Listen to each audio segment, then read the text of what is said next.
Alô, você está aqui? Eu quero ler dois textos da palavra. O primeiro texto, eu ontem à tarde estava orando sobre qual seria a primeira palavra do Imersão em Barretos. Eu pedi um texto para o Senhor e Ele me deu o texto. Mas até hoje à tarde, ao chegar aqui, Ele não me revelou tudo do texto. Então eu vou ler o texto. Depois Ele me deu um segundo texto. E eu sei que ao ler os textos, Deus vai começar a trazer palavras de revelação. O primeiro texto está em Isaías capítulo 22.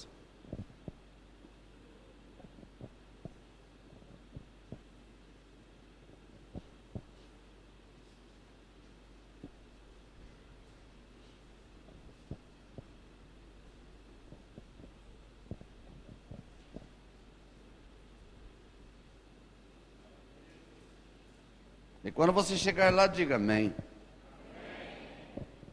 Isaías capítulo 22, começa no verso 1, sentença contra o vale da visão. Que tens agora que todo o teu povo sobe aos telhados? Tu, cidade que estava cheia de aclamações, cidade estrepitosa, cidade alegre, os teus mortos não foram mortos à espada, nem morreram na guerra. Todos os teus príncipes fogem a uma e são presos sem que se use o arco.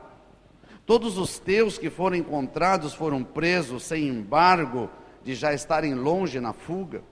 Portanto digo, desviai de mim a vista e chorarei amargamente. Não insistais por causa da ruína da filha do meu povo, porque dia de alvoroço, de atropelamento e confusão, é esse da parte do Senhor, o Senhor dos exércitos no vale da visão. Repete comigo, vale da visão. Um derribar de muros e clamor que vai até aos montes, porque Elão tomou aljava e vem com carros e cavaleiros, e Quir descobre os escudos. Os teus mais formosos vales se enchem de carros, e os cavaleiros se põem ordem às portas. Tira-se a proteção de Judá. Naquele dia olharás para as armas da casa do bosque, notareis as brechas da cidade de Davi, por serem muitas, e ajuntareis as águas do açude inferior. Também contareis as casas de Jerusalém, e delas derribareis para fortalecer os muros. Farei também um reservatório entre os dois muros para as águas do açude velho. Mas não cogitais de olhar para cima, para aquele que suscitou essas calamidades, nem considerais naquele que há muito as tomou.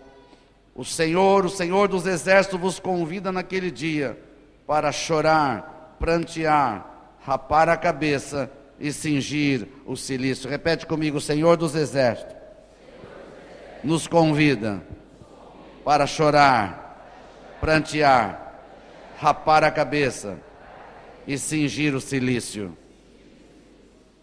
Porém é só gozo e alegria que se vêem. Matam-se bois, degolam-se ovelhas, come-se carne, bebe-se vinho, e se diz, comamos e bebamos, que amanhã morreremos. Mas o Senhor dos exércitos se declara aos meus ouvidos, dizendo, certamente esta maldade não será perdoada, até que morrais, diz o Senhor dos exércitos. Assim diz o Senhor dos exércitos, anda, vai ter com esse administrador, com Sebna, o mordomo, e pergunta-lhe, que é que tens aqui? Ou aqui tens tu aqui para que abrisses aqui uma sepultura, lavrando em lugar alto a tua sepultura, cinzelando na rocha a tua própria morada?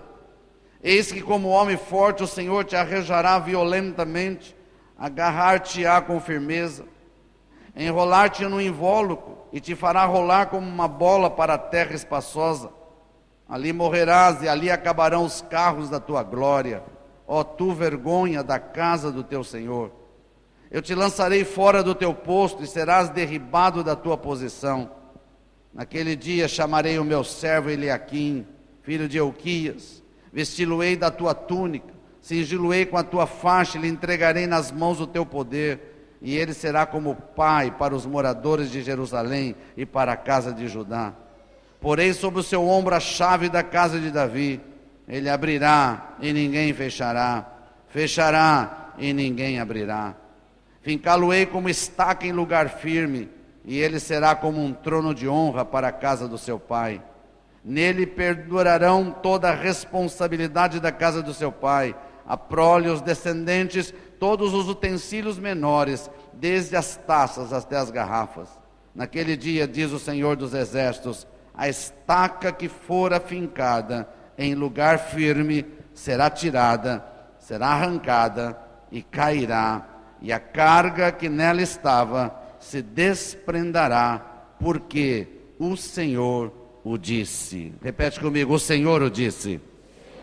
Põe a mão no nome de alguém e fala assim, quando Deus diz, não há força no céu, na terra, embaixo da terra, que pode impedir o que Deus vai fazer. Aleluia. E o Senhor me deu um segundo texto que eu quero ler incompleto. Está no livro de Ezequiel, capítulo 37. Ezequiel, capítulo 37. Quando você chegar lá, diga amém, por favor.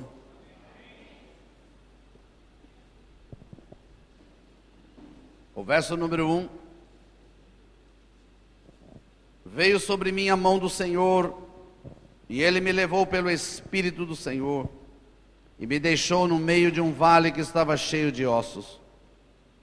E me fez andar ao redor deles, eram muito numerosos. Na superfície do vale estavam sequíssimos. Repete comigo, sequíssimos. Então me perguntou o filho do homem, acaso poderão reviver estes ossos? Respondi, Senhor Deus, tu o sabes. Disse-me ele, profetiza a estes ossos e dize-lhes, ossos secos, ouvi a palavra do Senhor.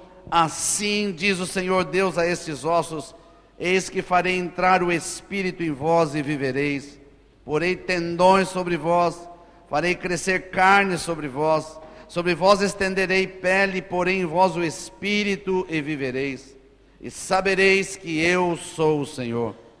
Então profetizei segundo me for ordenado, e enquanto eu profetizava, houve um ruído, um barulho de ossos que batiam contra ossos, e se ajuntavam, cada osso ao seu osso. Olhei, e eis que havia tendões sobre eles, e cresceram as carnes, e se estendeu a pele sobre eles, mas não havia neles o Espírito. Então ele me disse, profetiza ao Espírito, profetiza ao Filho do Homem, diz, assim diz o Senhor Deus, vem dos quatro ventos, ó Espírito, e assopra sobre esses mortos para que vivam. Profetizei como ele me ordenara, e o Espírito entrou neles, e viveram, e se puseram em pé, um exército sobremodo numeroso. Aleluia. Repete comigo, e se puseram em pé, um exército sobremodo numeroso. Aleluia. Sabe, nós estamos num momento decisivo da história da igreja, da história do Brasil, da história da humanidade, e não há mais dúvida sobre isso. Nós estamos nos últimos dias mesmo, década da urgência, os anos estão passando tão rápido, e nós temos absoluta convicção que esses 10 anos agora são decisivos, esses 10 anos agora são 10 anos proféticos, onde muitos sinais, e Deus vai levantar um mover profético como nunca levantou até os dias de hoje.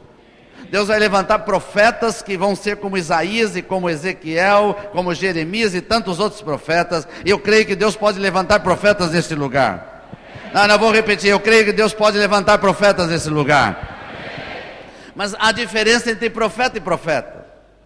E Deus usa os profetas de forma diferente, e cada profeta é usado numa cultura, numa visão e para um determinado fim. Os profetas são levantados para momentos proféticos, históricos, necessários para a mudança. Põe a mão no nome de alguém assim e diga assim, a ativação profética só tem uma finalidade: haver mudanças radicais. Põe a mão no nome de alguém e fala assim, vai haver mudança radical nessa noite. Põe a mão no nome e diga assim, você está num momento perigoso.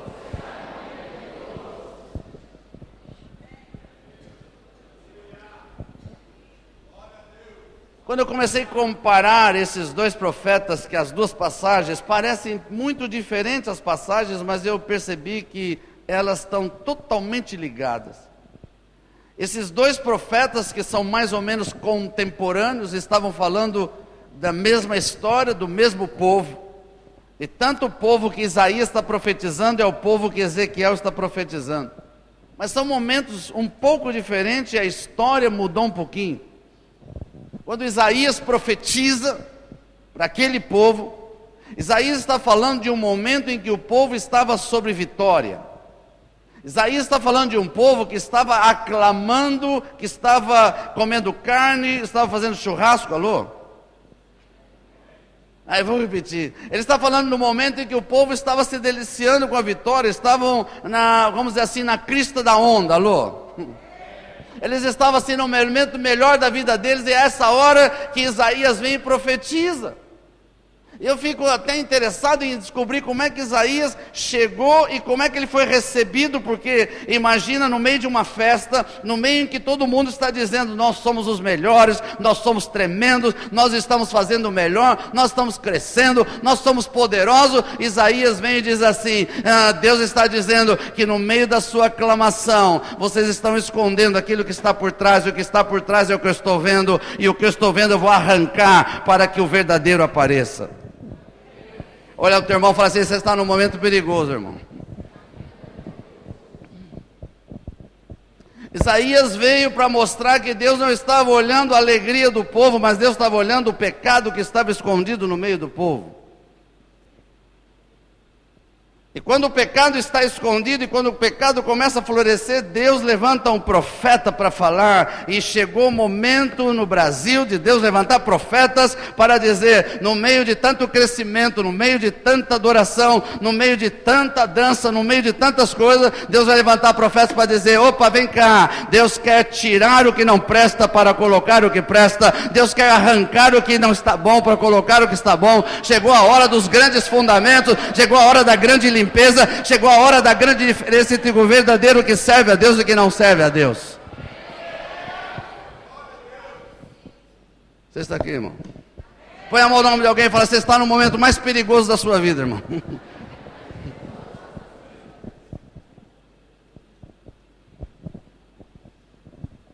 E Deus está falando com esse povo, e se eles não prestarem atenção e não limparem a sujeira, vão morrer. Deus levantou um profeta para falar isso. Deus está levantando um profeta para dizer, vai haver morte se não houver conserto, vai haver morte se não houver solução. Mas Deus é bom. Não vou repetir, mas Deus é bom. Deus levanta Ezequiel. E Ezequiel agora está com uma segunda visão. Ezequiel agora está vendo um povo morto. Agora ele já está vendo um povo totalmente morto, e é tão morto que os ossos não estão secos, estão sequíssimos. Ou seja, não há nenhuma possibilidade de vida. Aquele povo que teve a oportunidade de ser convertido, de se arrepender, de trazer pano de saco, de chorar, de se arrepender no altar, morreu. E agora viraram ossos secos. Mas Deus olha para aquele povo e levanta um profeta. Não, eu vou repetir, levanta profeta. Porque o profeta vem para falar a verdade, mas vem para profetizar ressurreição. Não, eu vou repetir, ele profetiza a ressurreição. E por que tem que ser um profeta do tipo de Ezequiel? Por que tinha que ser Ezequiel? Porque Ezequiel estava acostumado a profetizar para coisas sobrenaturais.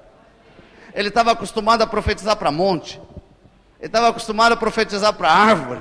Ele estava acostumado a profetizar para objetos inanimados. Então agora Deus olha para ele e mostra para ele ossos sequíssimos. E pergunta, você crê que eles podem reviver? Aleluia. Põe a mão no nome do teu irmão e fala assim, escuta, eu não sei como está a sua vida. Pode ser que está igual cemitério. Dá uma cheiradinha e fala, você está cheirando mal.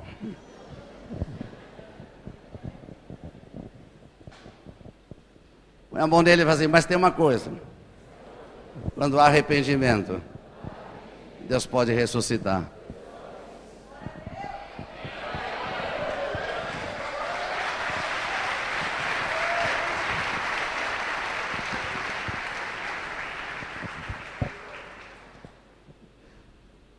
Sabe, a gente às vezes lê a palavra de Deus, principalmente profetas, Ezequiel, Isaías, e a gente às vezes vai lá para trás e fica imaginando uma coisa assim abstrata, uma coisa do povo de Israel. Isso aí é um problema do povo judeu. Mas querido, se isso está na Bíblia e mantém na Bíblia, é porque Deus está falando com a igreja hoje. Deixa eu falar para você, as coisas não mudaram. Pode mudar o nome das coisas, mas as coisas não mudaram. Quando Deus olha para a igreja, Ele olha para o Israel espiritual. Alô, eu vou repetir, Ele olha para o Israel espiritual. Quando Ele olha para o Israel espiritual, Ele está vendo a mesma coisa. Ele está vendo um povo que vai subir um dia. Não, um povo que vai morar com Ele para sempre. Põe a mão no ombro do teu irmão e diga assim: você tem certeza que você vai subir, meu irmão?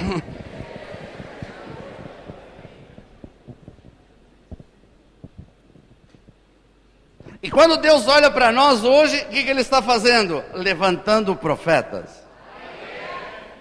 E para quê?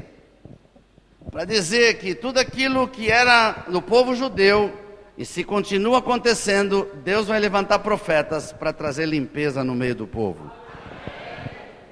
Eu fico impressionado que muitas vezes, quando você olha para a igreja, você fica imaginando: meu Deus, como é que Deus vai fazer? Eu não sei você, mas eu fico pensando: como é que Deus vai fazer uma obra de avivamento? Como é que Deus vai fazer uma obra de avivamento nos últimos dias e fazer esse país ser transformado? Quantos creem nisso? Como é que nós vamos ver a transformação dessa nação? Como é que Deus vai fazer isto? Quando você olha para a igreja, o que você vê dentro da igreja?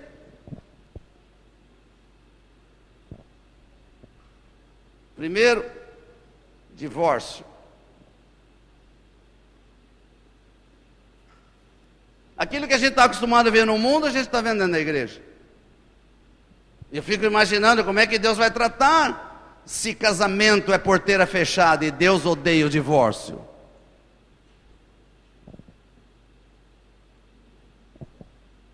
Que silêncio, Jesus poderoso.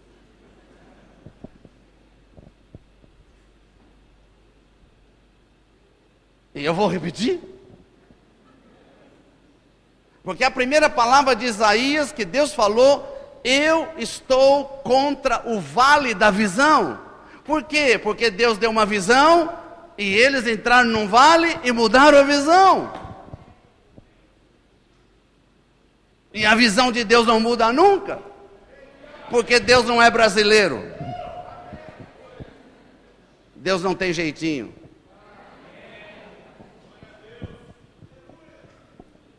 Ele mandou escrever: eu odeio, abomino o divórcio.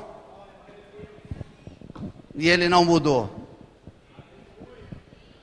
Então, quando eu olho para a igreja e vejo tantos divórcios, os pastores aceitando na cara lavada isso, como se a igreja fosse deles, eu fico imaginando Isaías hoje aqui dizendo: o que está acontecendo com a igreja? Essa não é a igreja de Jesus Cristo. A igreja de Jesus Cristo é uma igreja onde a visão de Deus é perfeita, ela é válida e não muda a visão de Deus. O que a gente vê hoje na igreja? Eu fico preocupado, eu vejo tantos jovens. Deus quer levantar uma nova geração. Não, vou repetir: Deus quer levantar uma nova geração. Mas essa geração está sendo bombardeada com as coisas do mundo e está deixando entrar. Então você começa a ver que para os jovens da igreja parece que ficar é a mesma coisa como ficar no mundo. E quando você descobre que mais de 80% dos jovens da igreja não são mais virgens,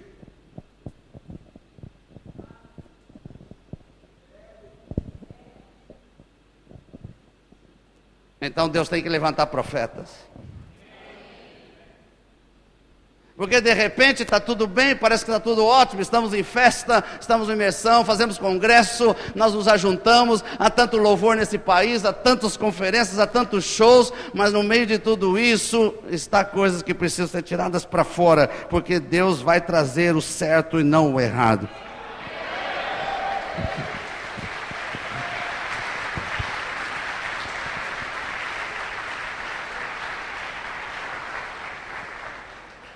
E eu fico impressionado como nós estamos deixando entrar no meio da igreja disfarçadamente através da sensualidade, o homossexualismo.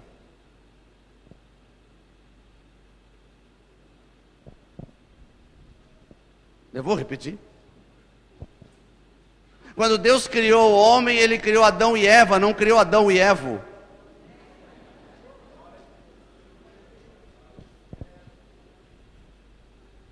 Quando Deus mandou Noé para começar tudo de novo e diz assim: eu quero que você coloque na arca animais, homem e macho e fêmea. Ele não mandou colocar macaco com macaco.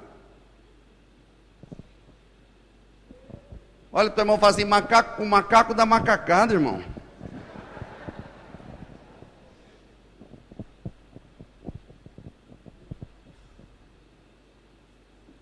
Mas sabe qual é o grande problema? Nós estamos crescendo, tem tantas coisas para fazer e esquecemos a visão que Deus nos deu, a visão inicial não pode ser esquecida. Somos uma igreja de libertação, somos uma igreja que quebra vínculos, somos uma igreja que não aceita vínculos, somos uma igreja que tem que quebrar os vínculos, onde o homossexualismo não tem direito, onde a sensualidade não tem direito, onde o adultério não tem direito, onde a separação de casais não tem direito. Temos que voltar à visão original. Esta é a visão que Deus deu dos últimos dias, porque Deus vai levantar uma igreja santa, imaculada, sem ruga e sem mar. É essa igreja que vai subir.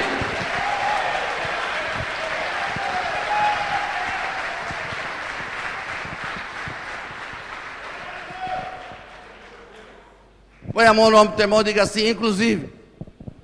Não, fala bem alto: inclusive.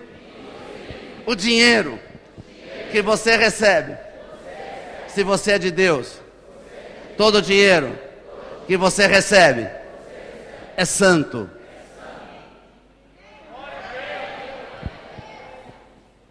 Não, eu vou repetir. Porque quando perdemos a visão e quando não se fala mais na visão, quando se não trabalha mais com a visão, nós esquecemos que até o dinheiro que está na nossa mão é santo, e por esquecer isso a gente começa a usar o dinheiro para qualquer coisa.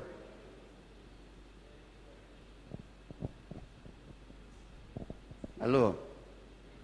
Põe a mão do teu irmão e fala assim: você vai aguentar esse pastor até o fim? Olha para ele e fala assim: os profetas do passado foram apedrejados. Pega a tua pedra e taca logo.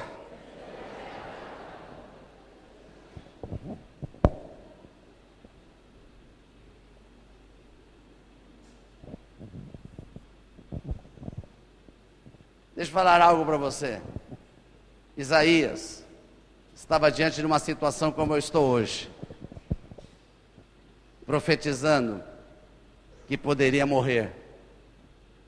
Ezequiel chegou, já estava todo morto. Mas você tem a chance nessa noite de tomar uma decisão. Não preciso passar pela morte para ressuscitar. Eu posso começar uma nova vida hoje, deixando de lado tudo aquilo que não vem de Deus, para começar algo novo. Você está aqui, irmão?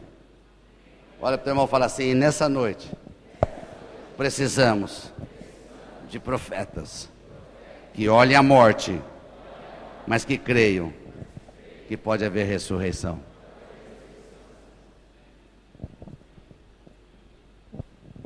Havia um profeta no passado chamado Eliseu. Quantos se lembram desse nome?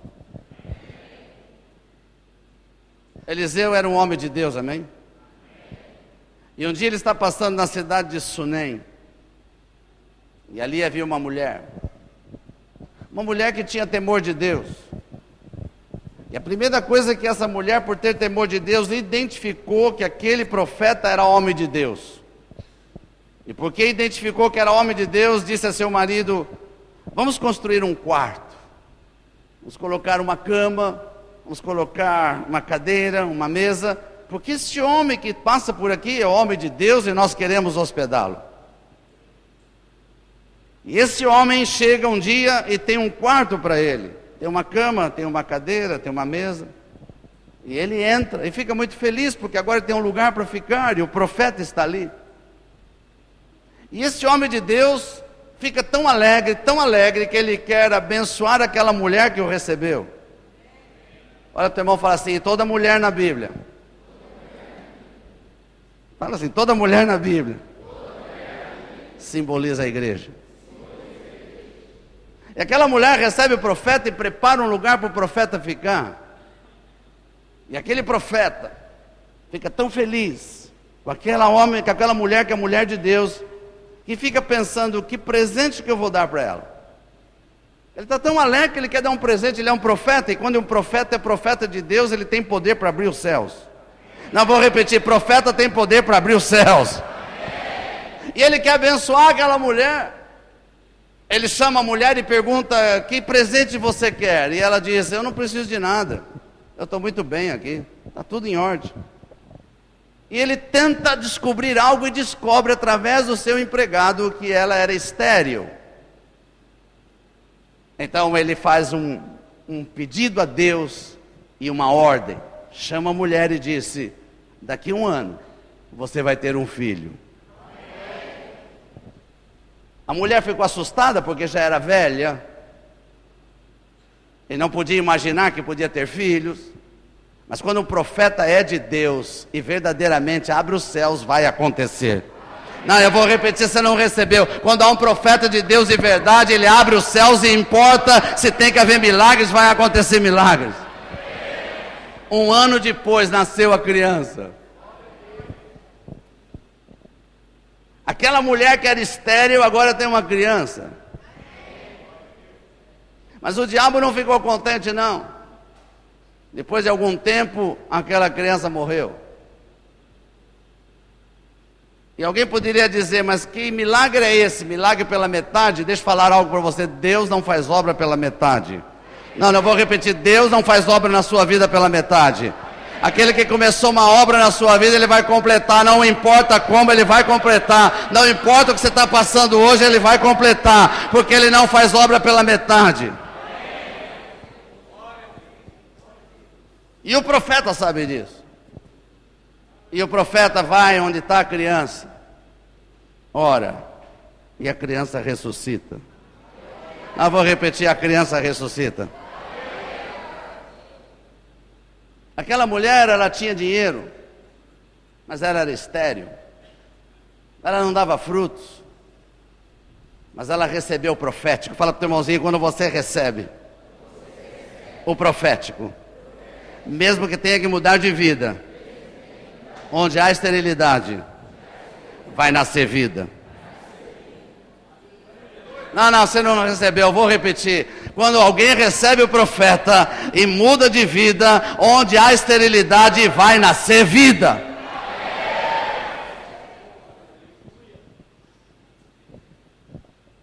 E quando aquela criança ressurgiu, aquela mulher entendeu que a igreja, ela pode ser rica, mas se ela não tiver frutos, não adianta nada. Que a igreja pode ser viva, cheia de vida, cheia de festa, cheia de tudo, mas se não tiver frutos, não adianta nada. E a única coisa que traz fruto é quando o profeta vem e traz conserto e limpa a casa para que dê mais fruto ainda. Põe a mão no teu irmão e fala assim, você está no momento mais perigoso da sua vida. Fala assim, porque essa noite você vai tomar uma decisão. Ou vamos nos limpar, ou vamos morrer. Olha para o teu irmão e fala assim, escolhe.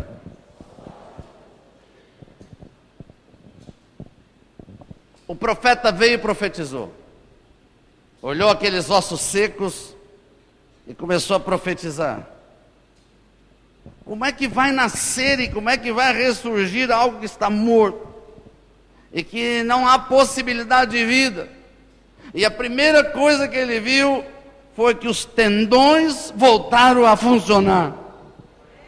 Não, vou repetir, os tendões voltaram a funcionar. Põe a mão no teu irmão e fala assim, tendão. Não, fala assim, tendão. Olha para o teu irmão e fala assim, tendão é o calcanhar.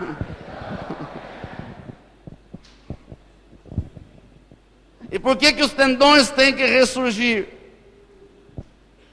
Porque é o tendão que liga osso com osso e faz o movimento de alavanca. É o movimento de alavanca que faz você andar. Alô? E se você não anda, você fica parado, e os tendões vão trazer isso. Fala para o teu irmãozinho, o tendão é a unidade. Olha para o teu irmão e fala assim, começa na tua casa.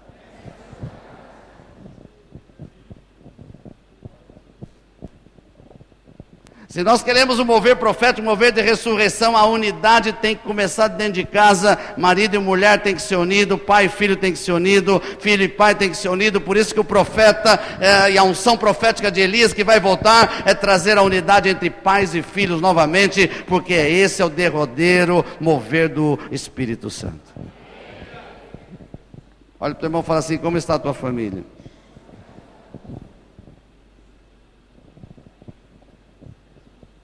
Alô, você está aqui, irmão?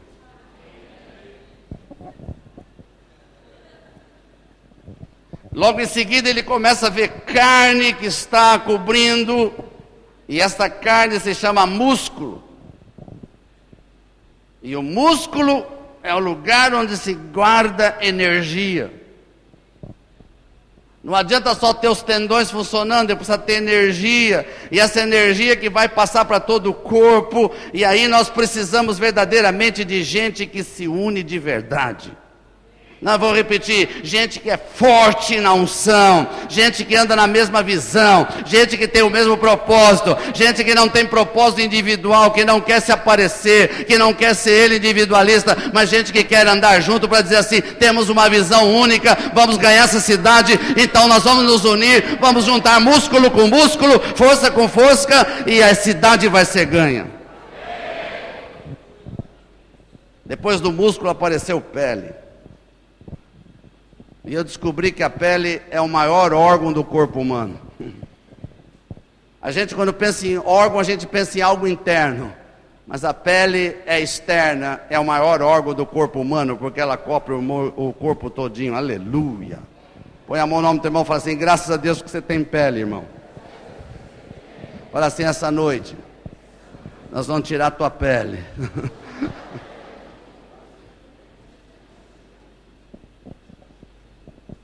E o que é a pele? Se nós não tivéssemos cobertura, se não tivéssemos a pele, tudo estaria aparente, todos os órgãos estariam visíveis, estariam para fora e seriam facilmente destruídos por qualquer bactéria. Mas a pele é aquilo que nos ajuda a cobrir e fechar o corpo para que não entre bactérias e destrua o nosso corpo.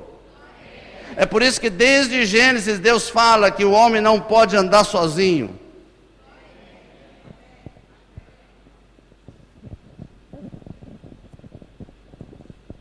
E quando ele fala já do homem, ele diz, vou colocar uma mulher do teu lado, para você não andar sozinho. E graças a Deus que ele não disse, vou colocar um homem do teu lado, para você andar sozinho.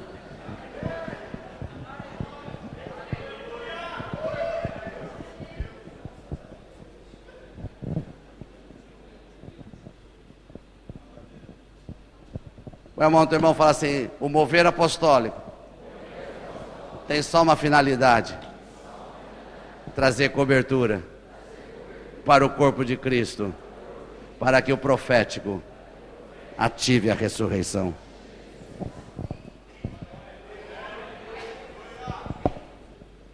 Mas aqueles ossos que tinham agora pele, que tinham tendões e tinham carne, continuavam sem vida. E Deus disse, falta algo, falta o Espírito. Eu vou repetir, falta o Espírito. Põe a mão no teu irmão e fala assim, a maior bomba do poder de Deus chama-se Espírito Santo. E como nós precisamos do poder do Espírito Santo, não adianta nós fazermos tudo o que a gente tem que fazer, se não houver o poder do Espírito Santo. Tudo é morte, tudo é sem vida, mas o poder do Espírito Santo traz vida e se torna um exército poderoso que levanta e faz a obra de Deus. Aleluia, aleluia, aleluia. Põe a mão no ombro de alguém e fala assim, essa noite você está no momento mais perigoso da sua vida.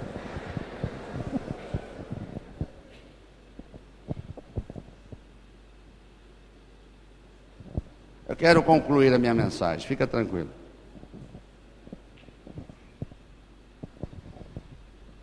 O mesmo profeta Ezequiel, Deus deu uma visão diferente logo em seguida para ele. 10 capítulos depois. E é interessante o número 10, que é o número do equilíbrio. 10 capítulos depois, Ezequiel agora olha e vê água saindo do templo.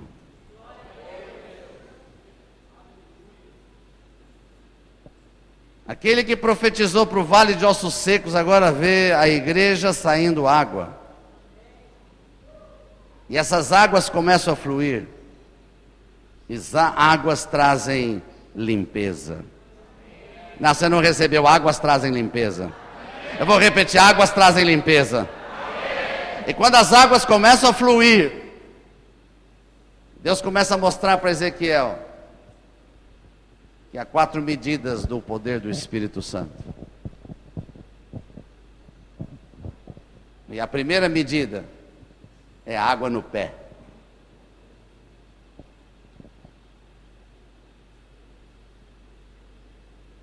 E eu quero dizer para você que Deus está falando que esse mover profético para a igreja dos últimos dias, primeiro vai trazer limpeza, e de fundo vai trazer águas que vão mover a igreja. Mas que águas são essas? Só no pé? Tem gente que está contente com a água de Deus no pé. A água passa no pé, ele está contente. Por quê? Porque no pé, sapatinho de fogo. Tic, tic, tic, tic. Tic.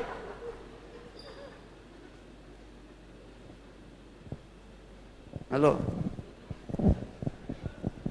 E você olha para esse crente, ele está sempre tic, tic, tic, tic, tic. Mas a água só está no pé, o resto está tudo fora da água, e o resto está tudo no pecado.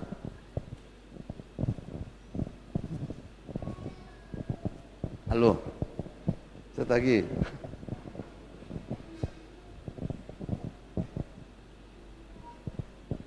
Tem outros que estão com água no joelho, que é a segunda medida. Esse já subiu um pouquinho. E por que ele está na segunda medida? Porque já pegou o joelho. E ele já consegue orar. Aleluia. Ele já não quer mais sapatinho de fogo. Agora ele quer dobrar os joelhos. Ele ora. Mas é aquele crente que só ora, não faz mais nada. Deus dá uma direção para ele. Deus traz um profeta e diz: Deus está mandando fazer isso. Ele fala: vou orar.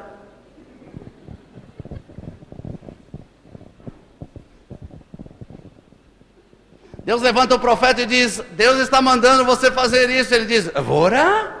E continua orando até hoje. E Jesus vai voltar e ele vai dizer: espera um pouquinho que eu estou orando. Porque ele só sabe orar, não faz mais nada. Você está aqui, irmão? Tem o outro que fala assim: não, eu já sou um pouquinho melhor, a água já está no ombro. Mas se você já entrou na água algum dia, com água pelo ombro, você sabe do que eu vou falar. Quando a água está pelo ombro, você já sente um sufocamento. Parece que não respira. Mas o seu pé está no chão. E apesar de a água estar aqui, você ainda põe o pé onde você quer. Com dificuldade ou não, você leva. Então é aquele crente que gosta de fazer todas as coisas. É aquele crente que deixa o pastor apavorado porque ele quer fazer tudo. Ele quer ser intercessor, libertador, adorador, diácono, presbítero e quer pregar.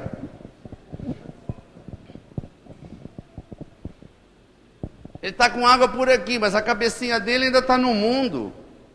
Porque ele prepara os sermões ouvindo a Globo. E eu estou numa campanha contra a Globo. E eu creio que crente não devia ouvir Globo. E eu vou profetizar que se você ligar na Globo, a tua televisão vai explodir.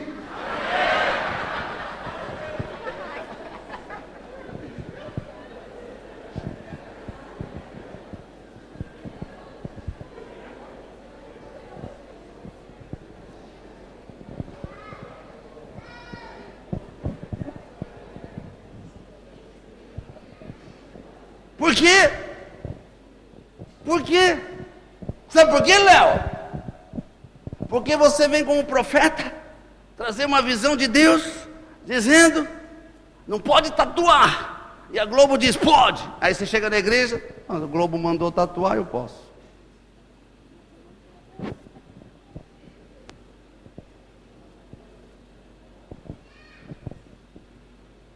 Você vem como profeta, pega a palavra de Deus e descobre que homem com brinco é o homem que está dizendo, eu quero ser escravo do diabo. E a Globo diz, põe brinco, é lindo.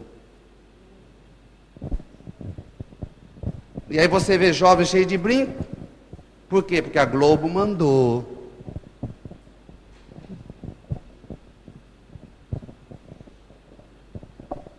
Alô?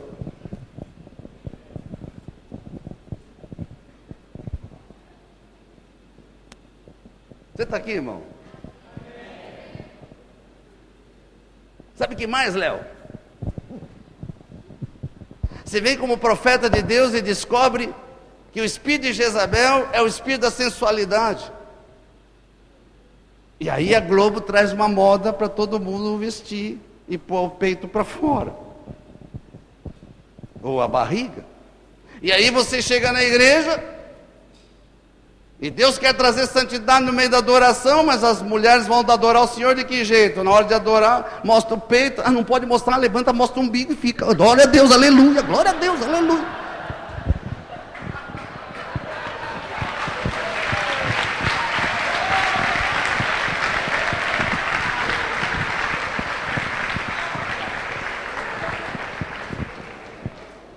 Mas Deus tem que levantar profeta, porque os pastores não falam mais isso, porque pastor gosta de ver. Porque se não gostasse, falava.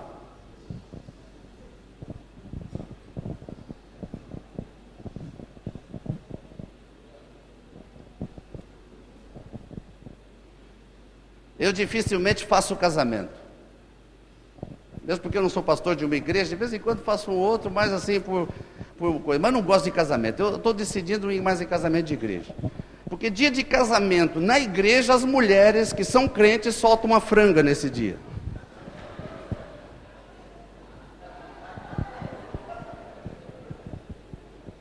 Porque eu não sei, porque acho que é dia de casamento, ela é santa todo domingo, mas no dia de casamento põe tudo para fora. Até pastoras fazem isso. Eu fico pensando o que Isaías falaria hoje da igreja. O que Ezequiel falaria da igreja hoje? Não adianta ter água por aqui. Chegou o dia de a gente mergulhar no rio de Deus e deixar Deus fazer o que Ele quiser.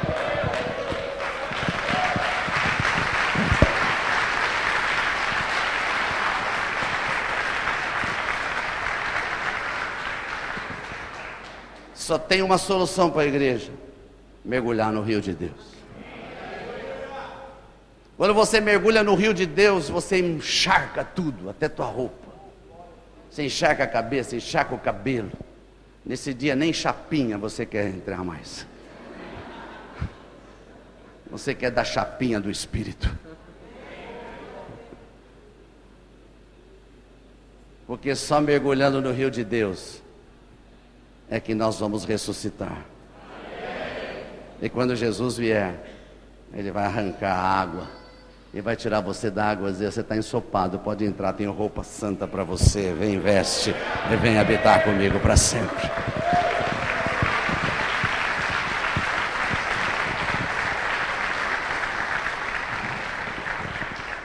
Põe a mão no ombro de alguém e diga assim: ouça o que o Espírito diz à igreja. Oh, aleluia! Eu estou tentando me segurar, irmão, não é meu costume, mas hoje eu estou como profeta nessa casa. Eu tenho que ser profeta hoje aqui. E não vou agradar ninguém, porque eu tenho que agradar o Senhor de Deus. Eu tenho que sair daqui com a minha consciência livre nessa noite. Eu tenho que sair daqui com a minha consciência livre de que aquilo que Deus está falando tem que acontecer. Tem que haver mudança, tem que haver mudança, tem que haver mudança, tem que haver mudança, tem que haver mudança. Por que tem que haver mudança? Porque o mover profético chegou e a onda de Deus, o avivamento é tremendo. E você tem duas chances: ou você vai ser levado pelo rio, ou você vai ficar do lado de fora. Eu quero mergulhar nesse rio. Esse rio lava tudo. Esse rio lava tudo. Fique em pé no seu lugar.